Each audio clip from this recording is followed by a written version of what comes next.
मंडळी नमस्कार. गोड गोपीच्या एका नवीन एपिसोड मधून मी आरजे ओंकार आपलं स्वागत करतो. आत्ता मी कुठे आहे माहितीये का? सध्या एका कॉलेजची महाराष्ट्रात सगळीकडे चर्चा सुरू आहे आणि ते कॉलेज म्हणजे इस्लामपूरचं राजाराम बापू पाटील अभियांत्रिकी महाविद्यालय. आणि याच महाविद्यालयातल्या ड्रामा क्लब मध्ये मी आत्ता आलोय.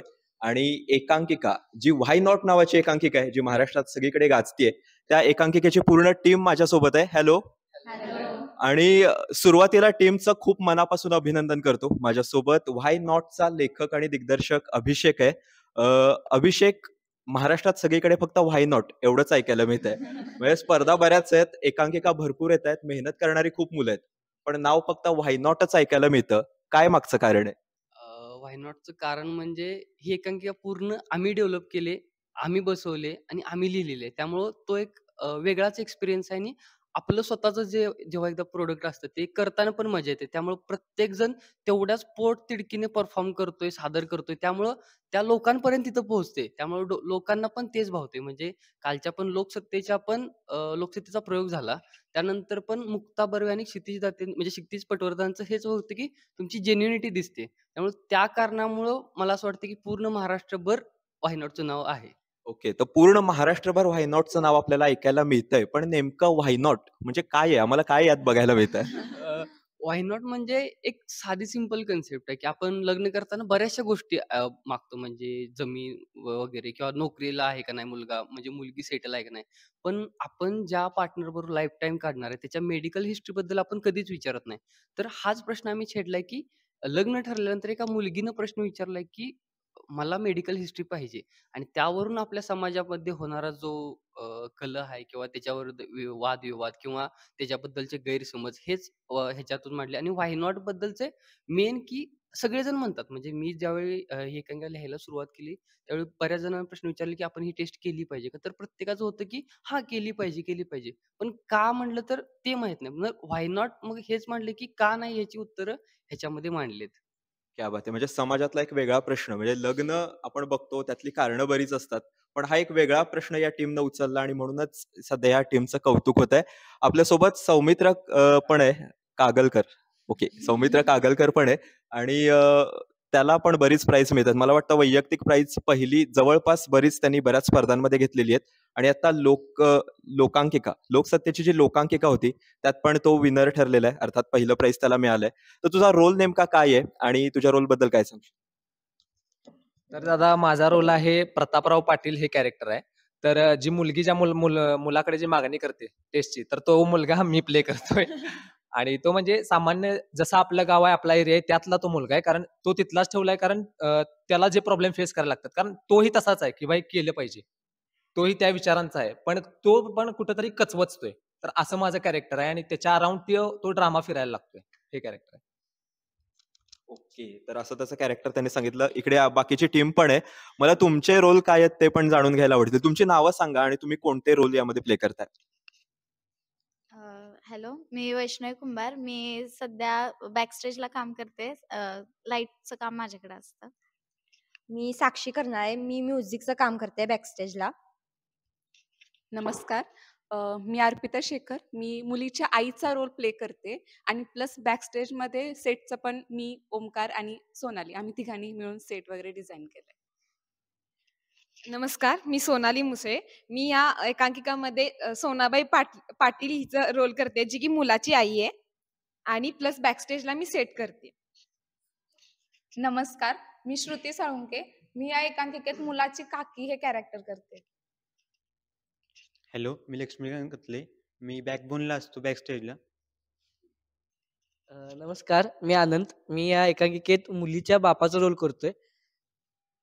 नमस्कार, मी शैलेश. मी सुद्धा बॅकस्टेजलाच आहे, सेट डिपार्टमेंट. नमस्कार, मी अभिषेक पवार. मी या एकांकिकेमध्ये मुलाच्या बापाचं भूमिका करतोय, ज्याचं म्हणजे नाव आहे की प्रतापरावचे वडील बाळासाहेब पाटील.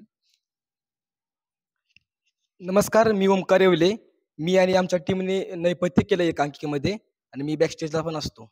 वा, म्हणजे आपण सगळ्यांचे रोल जाणून घेतले, पण आता जी लोकसत्तेची लोकांकिका पार पडली त्याला जर आपण परीक्षक बघितले तर क्षितिज पटवर्धन, मुक्ता बर्वे आणि वैभव मांगले अशी मोठी नावं होती. म्हणजे ज्या लोकांना भेटायची आपण स्वप्न बघत असतो ते लोक आपलं परीक्षण करायला समोर बसतात.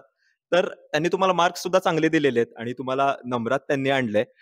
त्यांना तुम्हाला भेटायला मिळालं असेल, त्यांनी एकांकिकेबद्दल काही फीडबॅक त्यांचे दिले असतील, काही गोष्टी सांगितल्या असतील. तर तुम्हाला अशा कुठल्या आवडलेल्या गोष्टी की त्यांनी अगदी बरोबर हेरल्या आणि त्या तुम्हाला सांगितल्या, अशा सांगू शकाल का?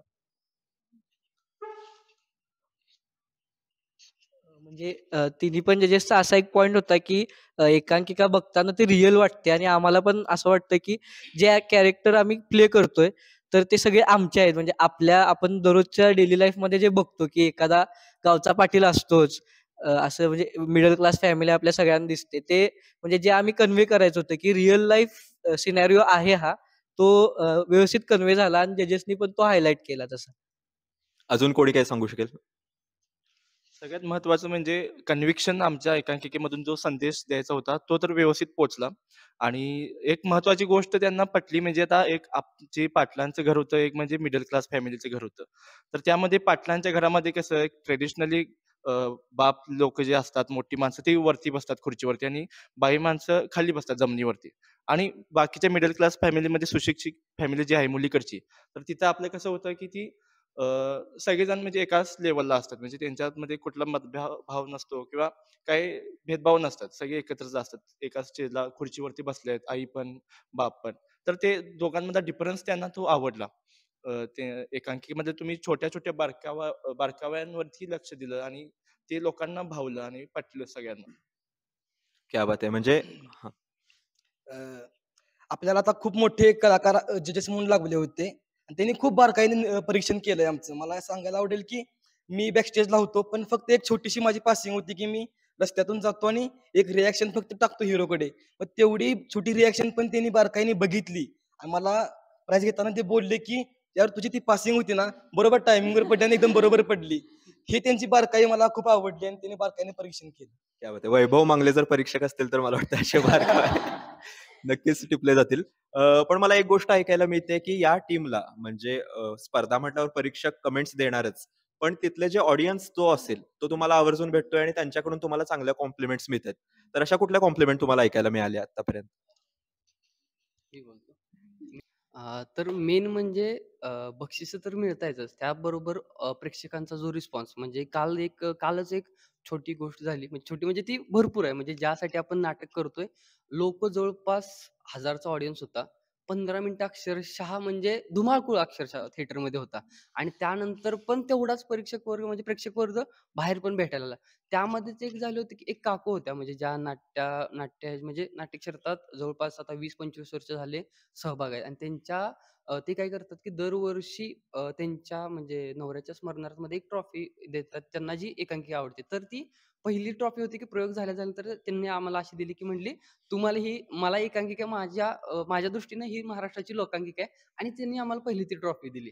त्यामुळे ती एक होती, की प्रेक्षकांची जी दाद मिळते, त्याच्यामुळं अजून मोटिव्हेट होते, की हा विषय अजून त्या कन्व्हिक्शनने पोहोचावा. क्या बात है! तू पण सांग. हां, नाटक हे नेहमी प्रेक्षकांसाठी करावं असं आपण म्हणत असतो.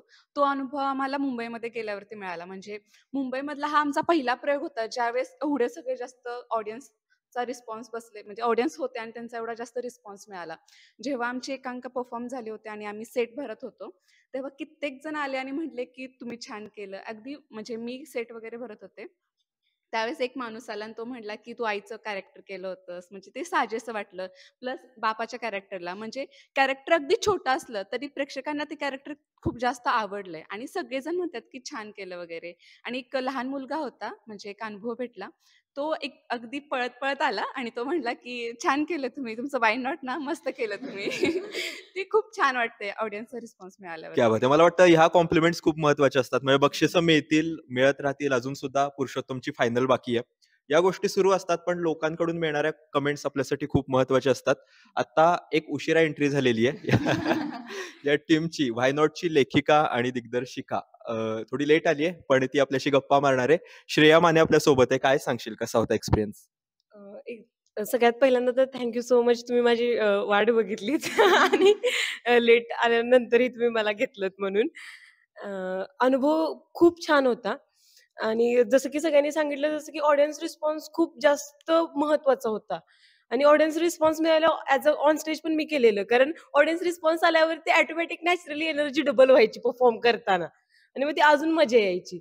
आणि दुसरी महत्वाची गोष्ट म्हणजे कॅरेक्टर छोटं जरी असलं, इव्हन स्टेज प्रेझेन्स जरी असलं, तरी ते ऑडियन्सच्या लक्षात राहत होतं. जसं की सायलेशचं ते फुलवाल्याचं होतं ना, तरी मला 2-3 कॉल आलेले तेव्हा त्यांनी तेच मेन्शन केलेलं, "तो फुलवाला खूप छान होता, फुलवाला खूप छान होता." आणि लिटरली त्याचा एकही डायलॉग नव्हता. मला वाटतंय ही गोष्ट लई जास्त महत्वाची आहे. आणि दुसरी गोष्ट म्हणजे जो की एकांकिकेचा जो विषय आहे, तो खूप जास्त मस्त आहे किंवा खूप जास्त वेगळा आहे. त्यामुळे त्याला जो प्रतिसाद मिळतोय किंवा एक पूर्णपणे जो एवढा गांभीर्यपूर्ण विषय आहे, जो की कॉमेडीनं आम्ही कॉमेडी करत हाताळलाय ह्युमर सोबत. सो ती गोष्ट खूप भारी वाटते करताना किंवा आम्हाला पण सुरुवातीपासून अशीच एकांकिका करायची होती, की जी परफॉर्म करताना आम्हाला पण तेवढीच मजा येईल, तेवढीच एनर्जी वाटेल किंवा तेवढंच आम्ही पण हॅपीली प्रेझेंट करू शकेन अशा काइंड ऑफ मध्ये. क्या बात आहे. दोघंही भरभरून बोलतात. पण तुम्हाला काय वाटतं, की 2 दिग्दर्शक आहेत या नाटकाला. दोघांच्यात कोण खडूस जास्त तुम्हाला वाटतं? कोण जास्त स्ट्रिक्ट आहे? कोणाची भीती वाटते अशी? भीती नाही वाटत. पण जरा स्ट्रिक्ट वगैरे असेल तर श्रेया आहे. ती टाईमच्या बाबतीत किंवा ती कामाच्या स्ट्रिक्ट आहे टाईमच्या बाबतीत. कामावरती गोष्टी झाल्या पाहिजेत असं तिचं मत असतं. पण आमचा जो दुसरा आहे दिग्दर्शक, तो असतो की हा होतात गोष्टी, टेन्शन घेऊ नका, शांततेत होतात. त्यामुळे दोघांमध्ये जरा असं तसं खडूस नाहीये, पण थोडीशी स्ट्रिक्ट आहे एवढंच. Okay. Good cop bad cop. हां. गुड कॉप बॅड कॉप असते ना, तसं यांचा तो विषय आहे. एक चांगला बनतो, एक थोडासा स्ट्रिक्ट बनतो. त्यानं सगळं बरोबर हाताळतं ते. अच्छा, म्हणजे दोघं बॅलन्स करायचा प्रयत्न हां, करतात. बॅलन्स करण्याचं काम दोघं पण करतात.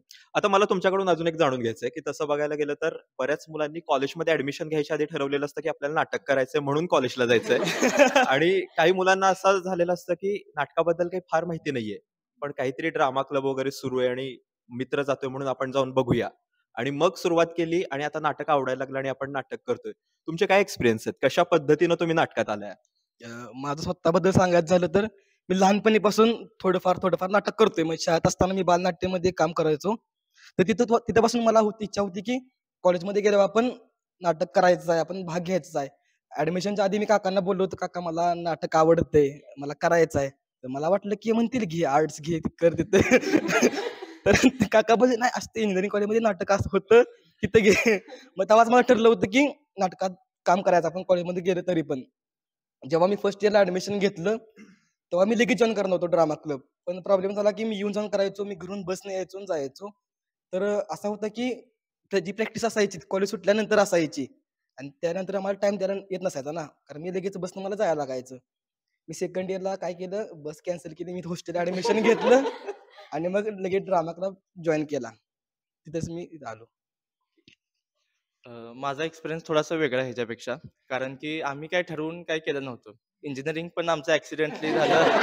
सगळ्यात महत्त्वाचं म्हणजे इंजिनिअरिंग पण ठरवून घेतलं नव्हतं, ॲक्सिडेंटली ते पण झालं. आणि त्यानंतर मी 2 वर्षापूर्वी म्हणजे मी आता फायनल इयरला आहे. सेकंड इयरला असताना एकांकिका पाहिली होती इथं येऊन, तुम्ही ऑर नॉट टू मी. आणि ती एकांकिका म्हणजे पुरुषोत्तम महांतिमला फायनलला जिंकली होती. पहिला नंबर आला होता. आणि ती एकांकिका बघितल्यावर मला खूपच आवडली आणि वाटलं की आपण ह्या टीममध्ये असायला पाहिजे म्हणजे. आणि त्यावेळी कसं होतं, कुठल्या गोष्टीत आपला आता अकॅडमिक्स होते. आता ते कसं तरी करायला लागलोय तर काहीतरी चांगली गोष्ट मिळाली आपल्याला तर सोडायला नको असं होतंय. त्यामुळे मग मी जर्नी स्टार्ट झाली हळूहळू. मग ती ऍक्सिडेंटली ती पण सुरुवात झाली. पण दोघांमध्ये बॅलन्स करता आला. म्हणजे मला पहिला वाटत होतं घरातल्यांचं असते मत की बाबा मुलांना पाठवू नका नाटकाला, अकॅडमिक्स कमी पडते. पण माझं असं झालं की अकॅडमिक्स उलट जास्त चांगलं वाढलं म्हणजे त्याच्यामुळे. म्हणजे जर का मी नाटक केलं नसतं तर आणि कमी झालं असतं असं थोडक्यात. आणि ते भरपूर बॅलन्स झालं व्यवस्थित. माझं पण यांच्याकडे थोडं वेगळं आहे. मी फर्स्ट इयरमध्ये आलतो तेव्हा अभिषेक सुरुवातीला ऍडमिशन घेतलं होतं कॅप राऊंड 1ला. त्यानंतर तो म्हणला की असा ड्रामा क्लब आहे आपण जाऊया. मग आलो ड्रामा क्लबमध्ये आलो, बघितलं. त्याच टायमाला जवळपास कोकणातले प्रयोग चालू होणार होते. त्यामुळे अभिषेक म्हणला आपल्याला फिरायला भेटते, आपण जाऊया, आपण जॉईन करूया. तर मग आम्ही तेव्हापासून जॉईन झालो. ते आता पण कंटिन्यू आहे. हा एवढाच एक्सपिरियन्स. माझं म्हणजे असं होतं की म्हणजे माझे बाबा नाटक करायचे. मग नाटक काय असते हे माहित होतं, पण कधी केलं नव्हतं. आणि फर्स्ट इयरला जसा अभिषेक म्हणला की तो आलेला आणि त्यांनी तुम्ही ऑर नॉट तुम्ही बघितलेली, तसंच मी पण बघितली. इथं पुढे बसूनच बघितलेलं आणि ते खूप कनेक्ट झालतं. आणि ते झाल्यावर असं झालं की आपल्याला पण असं काय तर करायचं आहे. त्यासाठी क्लब जॉईन केलेला. मला लहानपणापासून आवड होती, पण घरच्यांनी कधी सपोर्ट केला नाही शाळेत किंवा हे असताना. पण मी म्हणलं इंजिनिअरिंग कॉलेजला गेल्यावर आपण नाटक करायचं, थिएटर करायचं, एवढाच माझा एक्सपिरियन्स आहे. आणि ही टीम कधीच विसरू शकणार नाही. मी फर्स्ट इयरच्या फर्स्ट सेम पर्यंत तर मी रूम मध्येच बसून काढलेले म्हणजे म्हणजे साक्षी माझी रूममेट म्हणजे तिनं इंडक्शन प्रोग्राम झाला तिनं क्लब जॉईन केलता. ती रोज डेली रुटीन प्रमाणे 6 वाजता वगैरे जायची. आम्ही काय नाही निवांत 8 पर्यंत असंच टाइमपास रील्स वगैरे. मग ती अशी सहज मला एकदा दोनदा म्हटलेली. त्याच्या अगोदर 2 म्हणजे थोडे दिवस ही जॉईन झाली. ही पण अगोदर जात नव्हती. मग असं करत करत एक दिवस चल म्हटली आणि त्यावेळेस असं नॉर्मल डिस्कशन होतं. मग एका पॉइंटला म्हणजे व्हायचं की नको, पण नंतर ती हळूहळू एवढी म्हणजे कधी ते एवढं ऍडिक्ट झालं त्याच्याशी काहीच कळालं नाही. आणि आता असं आहे की कुणी हाकलून काढलं तरी जात नाही. माझा तर लईच वेगळा एक्सपिरियन्स आहे सगळ्यांपेक्षा.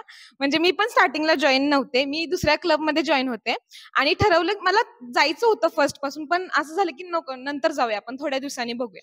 त्याच्यानंतर माझी जशी ही बोलली तशी ही आमची रूममेट आहे, आम्ही तिघी रूममेट आहे. तर ही आधी जात होती तर ड्रामा क्लबला येत होती. त्यामुळे म्हटले ठीक आहे आपण जाऊन बघूया. आणि जेव्हा मी पहिला दिवस येत होती ना तेव्हा मी इतकी घाण पडलेले खाली सगळ्या कॉलेज समोर. सगळं कॉलेज मला हसत होतं त्या कॅन्टीनच्या समोर. इतकं घाण वाटलं होतं. म्हटलं राहू दे, पहिलं स्टार्टिंग दिवसापासूनच असं काहीतरी झालं. मग मला वाटलं ठीक आहे आपण जायचं काही नाही. तरी पण मी दुसऱ्या दिवशीपासून आले आणि त्या दिवशीपासून मी आले ती कंटिन्युटी एवढी म्हणजे इतकं भारी वाटतंय ना. क्लबमध्ये आलं की नाही म्हणजे मी बाहेरचं सगळं विसरते. म्हणजे कॉलेज काय, अकॅडमिक्स काय. आणि असं नाही की मी पूर्ण अकॅडमिक्स विसरते. म्हणजे मी माझ्या घराचं कसं की अकॅडमिक्स पण पाहिजे तसं मी खूप बॅलन्स केले इथे पण आणि तिथे पण. मग मला खूपच छान वाटतं. एक्सपिरियन्स खूपच भारी.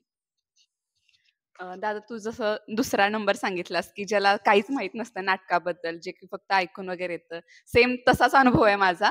जेव्हा इंडक्शन प्रोग्राम चालू होता तेव्हा आमच्या सिनियरनी सगळ्यांनी सांगितलेलं की असा असा क्लब आहे, असं नाटक होतं आणि संध्याकाळी आम्ही रंथरू ठेवणार आहे. तो खरं तर मी रंथरू बघायसाठी आलेलो त्या दिवशी आणि त्या दिवशी मी रंथरू बघितला आणि ते खूप जास्त कनेक्टिव्ह वाटलं मला. आणि त्या दिवशीच ठरवलं की दुसरा कुठला क्लब मला जॉईन करायचा नाहीये, मला फक्त हाच जॉईन करायचा आहे. आणि तेव्हापासून जॉईन केला आणि खूप छान वाटतंय आता. माझं होतं की लहानपणापासून आवड होती, पण शाळेत कधी छोटंसं वगैरे तेवढं करायला मिळालं. पण ह्यांचं इंडक्शन प्रोग्रामला संकेत दादा वगैरे आला आणि त्याने मागून एंट्री घेऊनच सांगितलेलं की तुम्ही काही करू नका, ह्यांचं वगैरे ऐका. पण आज तुम्हाला खरंच नाटक काय किंवा एकांकिका काय ती बघायची असेल तर आज रंथरूला आहे. मग आम्ही पण आलो होतो सगळ्या हॉस्टेलच्या गोळ्या करून वगैरे एकत्र आलो होतो, समोर असे बसलो होतो. मग ते बघितलं असं शहारे येत होते अंगावरती. म्हणजे असं ते बॅक स्टेज त्यांचं एकदम सगळं चेंजेस, लाईट वगैरे म्युझिक बघून. त्यानंतर ते झाल्या आम्ही ठरवलेलं की हे करायचंच आहे कंटिन्यू आणि हे सोडायचं नाहीये. त्यामुळे मी अशी आले होते क्लबमध्ये. मी म्हणजे ज्यावेळेस इंडक्शन प्रोग्रामला ह्या सगळ्यांनी सांगितलेलं की येऊन एकदा बघा, तेव्हापासून मला इथे यायची खूप इच्छा होती. पण अशी कधी हिंमत झाली नाही की इथं यावं, आत यावं. दरवेळेस म्हणजे असं लेक्चर वगैरे सुटलं की नाही, इथनं बाहेर न जाताना फक्त हॉलमध्ये आत एकदा डोकावून बघायची आणि जायची इथून. मग एकदा ग्रुपला पडलेलं की स्ट्रीट प्लेच्या टायमिंगला तुम्हाला कुणाला सहभाग घ्यायचा असला तर या म्हणून. मग त्यामुळं त्या निमित्तानं मला इथं हॉलमध्ये यायला भेटलं आणि तिथनं जे आले ते इथंच आहे.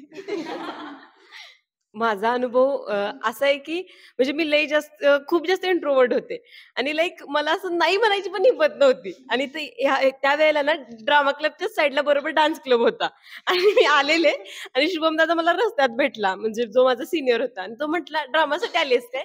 तर मला नाही म्हणायची हिंमतच नव्हती. मी ऍक्च्युली आलेले डान्स क्लब साठी तिकडे साईडला, पण मला नाही म्हणायलाच आलं नाही. मी म्हटलं होय ड्रामा क्लब साठीच. आणि नंतर मग ये म्हटला, मग तो आत आले. नंतर मग बाकी ओमकार आकार आणि त्यावेळेला एका मिठीची गोष्ट बसवायची चाललेली आणि नंतर मग एका मिठीचा रंथरू मी त्यावेळेला बघितलेला आणि मग ते बघितलेलं आणि मग तसंच एक त्यावेळेला मी पण अपडाऊन करायचे आणि हॉलचं टाइम 8 पर्यंत असायचं, त्याच्यामुळे ते पॉसिबलच नव्हतं. आणि मग असंच कधीतरी यायचो. मग रंथरू बघितलेलं तेव्हाच वाटलेलं की काहीतरी वेगळं आहे किंवा काहीतरी भारी आहे हे. आणि त्याच्यानंतर कसं व्हायचं की असं अकॅडमिक्स करून पूर्ण कंटाळा यायचा 5 पर्यंत आणि नंतर घरी जायचं डायरेक्ट थोडंफार इकडे तिकडे टाइमपास करायचं झोपून जायचं. पण नंतर ज्या वेळेला क्लबवर यायला चालू केलं ना की क्लबवर यायचो आणि 6 नंतर आणि थोडा वेळ क्लब करायचो आणि परत जाऊन नंतर मग झोप यायची नाही. मग उलट मग काहीतरी अकॅडमिक्स वगैरे काय असेल तर तसलं किंवा काहीतरी प्रोडक्टिव्ह करायचो आणि नंतर मग झोपायचो. मग त्याचं खूप जास्त भारी वाटलं, की असं क्लबवर आल्यावर असं परत कुठेतरी असं जिवंत झाल्यासारखं वाटलं. कारण मी पहिल्या सेमला आलेच नव्हते क्लबवरती. पहिल्या सेमला फक्त अकॅडमिक्स केलेलं आणि त्याच्यामुळे असं पूर्ण हे झालेलो, एक्झॉस्ट झालेलो आणि लईच अशी आयुष्य लई बोरिंग झाल्यासारखं वाटलेलं, निरोध झाल्यासारखं वाटलेलं आणि असं वाटत होतं, की यार टीव्हीवरती किती भारी इंजिनिअरिंग लाईफ दिसते आणि रिअल मध्ये काय आहे. आणि नंतर मग जसं क्लब जॉईन केला तसं मग परत असं हॅपनिंग झालं आयुष्य आणि त्याच्यानंतर मग मी हॉस्टेललाच आले क्लबसाठी आणि मग अशा प्रकारे जर्नी स्टार्ट झाली. हो. माझं पण सायलीसारखं तसंच होतं. म्हणजे एक तर नाटक म्हणजे मला तर बिलकुल काय माहित नाही. म्हणजे आज इथपर्यंत म्हणजे 4 वर्षात मला विश्वास नाही की नाटकाचा मला माहित नव्हतं. फक्त ऐकून माहित होतं की हा नाटक असते. पण आपल्या खेडेगावामध्ये म्हणजे मी ज्या साईडला असतो तर तिथं नाटकाबद्दल एवढी अशी हे नाही म्हणजे जागरूकता नाही. म्हणजे नाटक करतात तर त्यांना दुय्यमच तसं समजलं जाते. पण इथं कॉलेजमध्ये आल्यानंतर तसं झालं की इंडक्शन प्रोग्रामला. मग त्यावेळेस बरोबर असं झालं की मे बी माझा पहिला प्रयोग कोकणात झाला होता. म्हणजे वेंगुर्ल्याला फिरायला. म्हणजे असं होतं की माझं म्हणलं की हा ठीक आहे म्हटलं हे निदान काहीतरी नवीन एक्सप्लोर करता येईल ह्या नादान तर केलं जॉईन. पण त्यानंतर जी नाटकाची जी ओढ लागली आहे ना म्हणजे ती सोडतात आणि कधीच सुटणार नाही. म्हणजे नाटकाबद्दलची जी प्रामाणिकता तिथून जो भेटणारा जो रिस्पॉन्स आहे म्हणजे रंगभूमीशी प्रामाणिक प्रयत्न केल्यानंतर ती जी रंगभूमी देते त्याचं फळ म्हणजे आज पण भोगतोय मी आतापर्यंत भोगायला लागलोय अजून आणि तो कधीच सुटणार नाही असं. माझा पण वेगळाच आहे एक्सपिरियन्स. म्हणजे मी असं इथं रंथरू वगैरे बघून आलो किंवा इंडक्शन वगैरे बघून आलो किंवा आधीपासून नाटकाचं काहीतरी माहिती होतं असं काहीच नव्हतं. माझा आधीपासूनच काही ना काही तर असा आर्ट फॉर्म चालूच असायचा. मी चित्रकला करायचो, हँडरायटिंग करायचो. 6वी पासून तबला पण वाजवायचो. मग इथे ऍडमिशन घेतल्यानंतर मी म्युझिक सेल जॉईन केलं होतं पहिला. पहिलं सेम मी तिथं होतो आणि इकडे एकांकिका चालू असायची आणि हे यायचे की अरे जरा हळू वाजवा, जरा आमचं महत्वाचं आहे. आमची परवा स्पर्धा आहे. म्हटलं एवढं काय महत्वाचं आहे आम्हाला थांबवून आणि हे करायला लागल्यात. एकदा जाऊन बघूया इथं. मग स्ट्रीट प्ले केला होता आणि स्ट्रीट प्लेला म्हणजे धुमाकूळच घातला होता. म्हणजे सगळ्यांनी मला चांगलं केलं म्हटले. मग तेच कंटिन्यू केलं तसं. त्यानंतर तुम्हीवर नॉट तुम्ही एकांकिका मिळाली. तिथं पण मला एक चांगलं पात्र मिळालं आणि तशीच आवड निर्माण होत गेली. सगळी अप्रिशिएट करायला लागली. थोडीफार मजा पण यायला लागली आणि मग कसे 3 वर्ष गेले इथपर्यंत पोहोचलं कळलंच नाही. त्यामुळे नाही पण खूप मजा येते कारण जन्मल्यापासून आतापर्यंत एकही गोष्ट अशी नाही जी की मी डिवोशनने केली असेल कुठली. ती मी इथं केली या 3 वर्षात आणि त्याचा अभिषेक जसं म्हटलं की फळ आतापर्यंत मिळाले आणि मला तर वाटतं आत्ताच मिळायला लागले. त्याला 3 वर्ष झाले. कारण 2 वर्ष पण खूप मजा आली. कारण गेल्या वर्षी तर काय म्हणजे बोलण्यासारखं नाहीच एवढं. पण ठीक आहे कारण तो एक्सपिरियन्स महत्वाचा होता कारण त्यातूनच जेव्हा वर आलो तेव्हा हे सगळं अनुभवायला मिळालं. तो अनुभव पण महत्वाचा होता आणि त्या अनुभवामुळेच हे अनुभव महत्वाचे आहेत असं वाटतं. क्या बात आहे. म्हणजे नाटकाबद्दल सगळे भरभरून बोलतायत पण म्हणजे कॉलेजमध्ये ऐकणार आहेत आता हे सगळं बघणार आहेत. पण अकॅडमिक्सचा विषय निघाला की हा ते ठीक आहे ते काय होऊन जाईल. अशा सगळ्यांच्या कमेंट्स बघायला मिळतात. पण आता एवढी प्राइज मिळतात महाराष्ट्रात सगळीकडे नाव होतंय सोशल मीडियाला धुमाकूळ सुरू आहे. तर कॉलेजचं आता काय म्हणणं आहे? कॉलेज किती खुश आहे? कॉलेज भरपूर खुश आहे आणि आम्हाला म्हणजे असं पहिल्यापासूनच शिक्षकांचा जो सपोर्ट होताच पण स्पेशली जे डिपार्टमेंट वाईज जे असतं की सगळे डिपार्टमेंटचे मोस्ट ऑफ सगळ्या टीचर्सने वगैरे आम्हाला कॉंग्रॅच्युलेट केले किंवा आमच्या ऑफिशियल ग्रुपवरती पण पडले किंवा आधी कसं असायचं मोस्ट ऑफ की एक म्हणजे कल्चरलची मुलं आहेत किंवा ड्रामा क्लबची मुलं आहेत तर काय अकॅडमिकचं काय नसणार आहे किंवा ते काय करतात तिथं जाऊन म्हणजे थोडासा पॉइंट ऑफ व्ह्यू असा नाही की त्यांना ऍक्च्युली माहित नसेल आम्ही इथं काय करतोय किंवा हे करतोय म्हणजे एक्झॅक्टली आम्ही काय करतोय माहित नसल्यामुळे कदाचित तो वेगळा असावा पण ऍक्च्युली आम्ही काय करतोय त्याचा आता थोडंसं रिझल्ट दिसायला लागल्यावरती मग शिक्षकांना पण वाटले नाही खरंच टाइमपास करत नाहीत 2 तास तिथं जाऊन काहीतरी नक्कीच करतात आणि त्यामुळं सगळे अप्रिशिएट करायला लागलेत आमच्या त्या हार्डवर्क साठी किंवा होप्स तरी आहेत. कॉलेज बद्दल म्हणजे कॉलेज तसं बघायला झालं तर म्हणजे आपलं RIT कॉलेज एकमेव असं कॉलेज आहे की जे नाटकासाठी भरपूर प्रचंड सपोर्ट करते म्हणजे पश्चिम महाराष्ट्रामध्ये म्हणजे मुंबई आणि पुणे सोडले तर RIT एकमेव कॉलेज आहे ज्याच्याकडे स्वतःचे लाईट स्पॉट आहेत. जवळपास 2.5 ते 3 लाख रुपयाचे लाईट स्पॉट आहेत.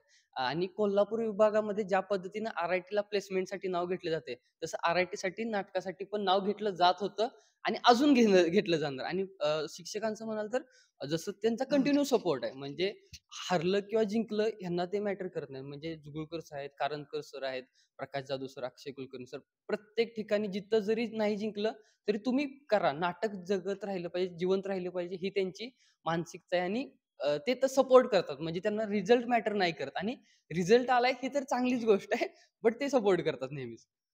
क्या बात आहे. मला म्हणजे थोडं बोल बोल बोलायचं बोल. होतं. शिक्षकांचं म्हणलं म्हणजे आमचं डिपार्टमेंट जरा स्ट्रिक्ट आहे तसं म्हणायला गेलं तरी पण म्हणजे जास्त त्यांना माहिती नाही. तरी पण जेव्हा आम्ही जिंकलो त्याच्यानंतर जे आमचे शिक्षक होते, जे स्टाफ होता, प्लस जे आमचे HOD होते, त्यांनी ना म्हणजे लाईक आमच्या ऑफिशियल ग्रुपवरती जो मेसेज टाकला ना, ते बघून आम्हाला लईच भारी वाटलं. म्हणजे एवढं एवढं लईच भारी म्हणजे वाटलं त्यांनी. अभ्यास करून त्यांनी कधी कौतुक केलं नसतं. जेवढं इथं केलं खरंच ते म्हणजे लईच छान वाटलं. आणि प्लस आज सकाळचा एक अनुभव जे की हॉस्टेल आम्हाला खरं तर लईच असं सपोर्ट जास्त करत नाही. बट आज सकाळी जेव्हा आम्ही हे किट घातलंय, किटच्या मागे व्हाय नॉट लिहिलंय, तेव्हा काही मुली अशा मागे चुकली. ती चांगल्या वेळेनं चुकली असते ना, मग ते लईच भारी वाटत होतं. म्हणजे की नाही जसं त्या आधी बोलायच्या की ह्यासारख्या पोरी कुठं जातात, तिघीच सारखे जातात, तिघीच सारखे जातात. पण आज जेव्हा ते लईच भारी वाटलं की भाई यांनी चुकली करायला चांगला ह्यांचा एक नंबर आला हे वगैरे, ते ते ऐकायला लईच भारी वाटलं होतं. सध्या टीमला लईच भारी वाटलेलं आहे. पण एक मोठं टार्गेट आहे तुमच्या समोरचं. मला वाटतं नक्कीच असेल, तयारी सुरू असेल. पुरुषोत्तमची फायनल आणि दुसरं कुठलं आहे? सवाईच्या फायनलला सुद्धा मला वाटतं कोल्हापूर विभागातून ही पहिली टीम आहे जी पात्र ठरलेली आहे. आणि सवाईला आता ही फायनल मध्ये आपल्याला टीम बघायला मिळणार आहे. आणि पुरुषोत्तमची फायनल सुद्धा मला वाटतं काही तासांवर आलेली आहे. आणि पुरुषोत्तमच्या फायनलसाठी सुद्धा ही टीम चालली आहे. काही वेगळी तयारी करता का पुरुषोत्तमसाठी? पुरुषोत्तमसाठी अशी वेगळी काही तयारी नाही. पण पुरुषोत्तम म्हणले की थोडा स्ट्रिक्टनेस असतो. त्यांचे काही रूल्स असतात. म्हणजे एवढी जुनी स्पर्धा आहे. तर बाकीच्या स्पर्धा वेगळ्या असतात. म्हणजे बाकीच्या स्पर्धेंकडे फेम असतं, हे असतं, सगळ्या गोष्टी असतात.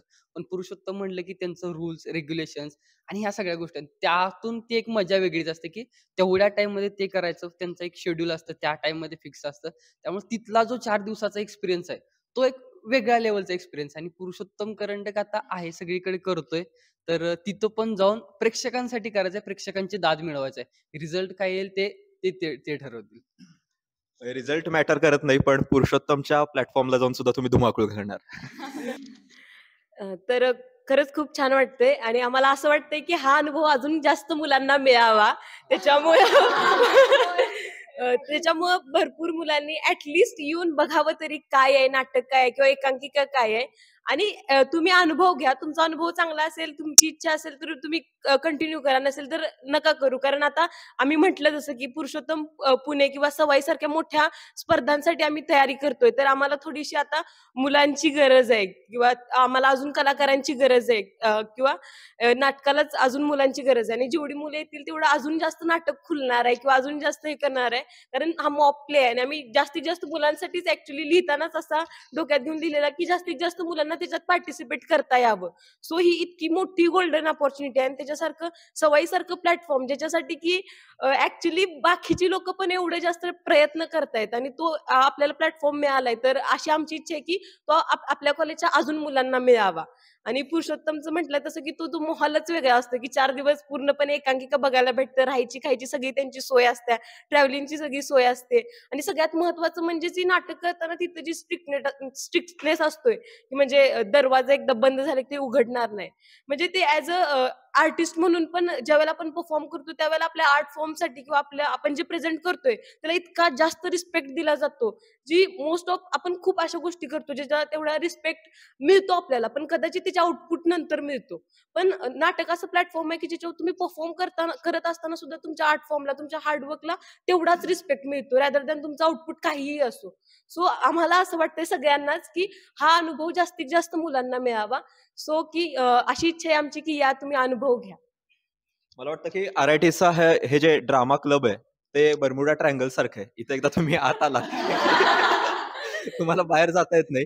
आणि जे इथं आलेले आहेत, जे कनेक्ट झालेत, त्यांच्या बाबतीत सुद्धा काहीतरी असेच एक्सपिरियन्स आहेत की काहीतरी बघितलं, काहीतरी एखादी झलक दिसली आणि तुम्ही सगळीकडे आलात, अडकलात, ऍडिक्ट झालात आणि आता तुम्ही परफॉर्म करताय.